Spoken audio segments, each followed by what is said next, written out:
Okay, so subgroup proofs tend to be, some of them are tricky anyway. So I wanted to make some videos of proofs that we have done or will do in class so that you can come back and review them if you like. So number 8 was one that we've already done in class. And one thing that I also included the definition of a subgroup right here, or the way to prove it, essentially. So one of the things that I want to do is I find it useful when, show that all the elements that satisfy this rule form a subgroup of G.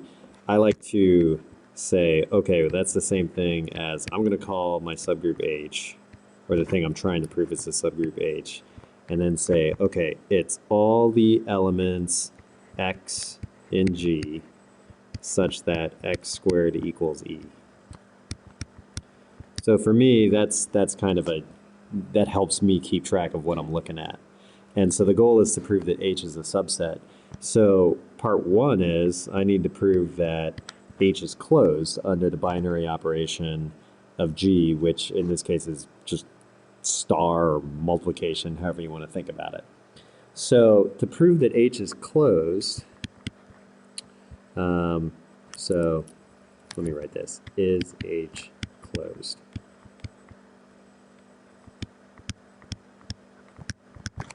So in other words, we're going to pick two elements in H and then show when I star them together or multiply them, however you want to call it. I'm going to say multiply them.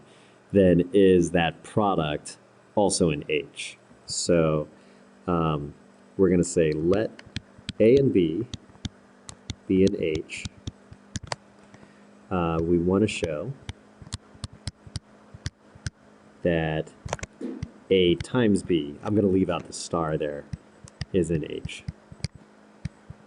And think about it, if A and B are in H, then that means that A squared equals E and B squared equals E.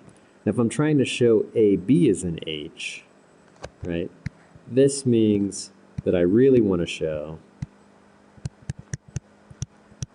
that AB squared equals E.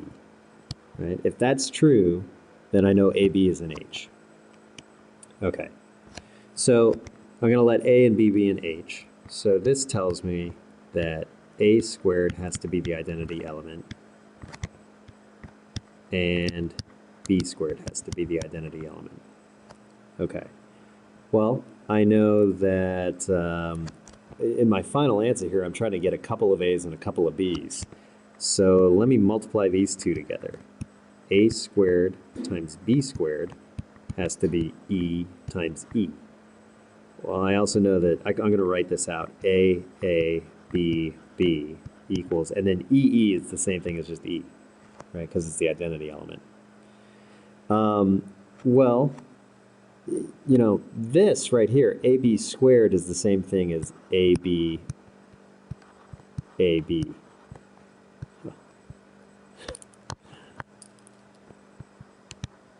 And I want to show that that equals E somehow. Well, I almost have that here. I just need to flip these two.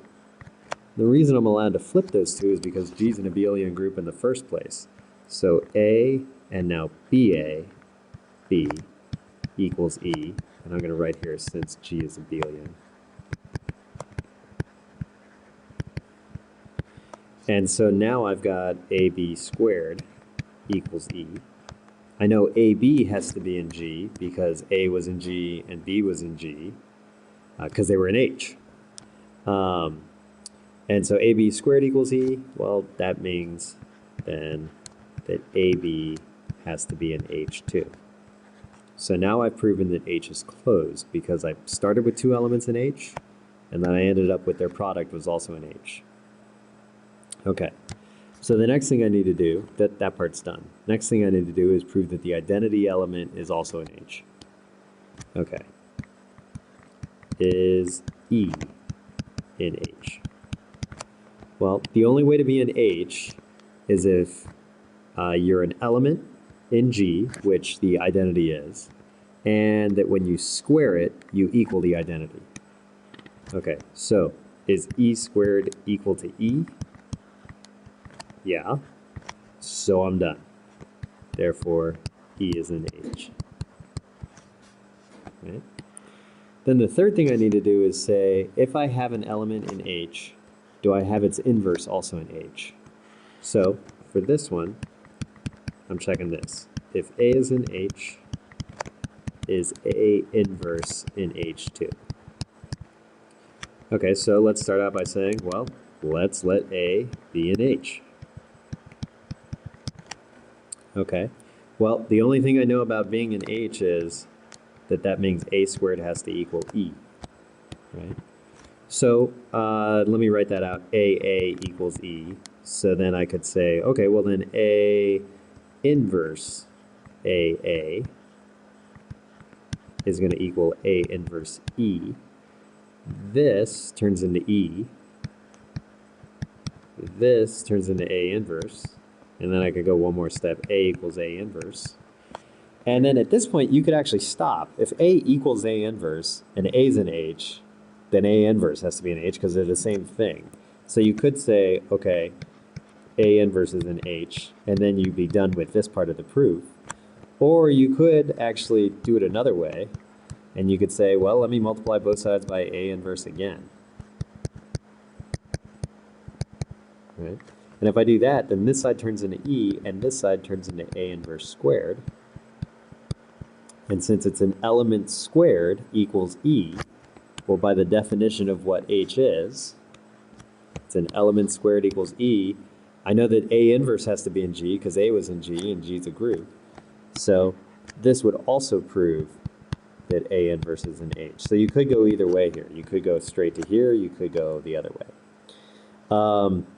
So then you need one final statement by parts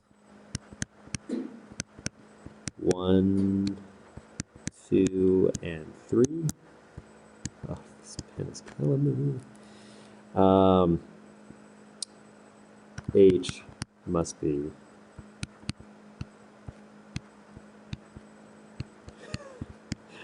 a subgroup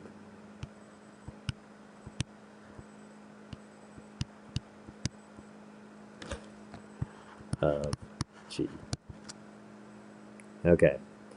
Hope that helps.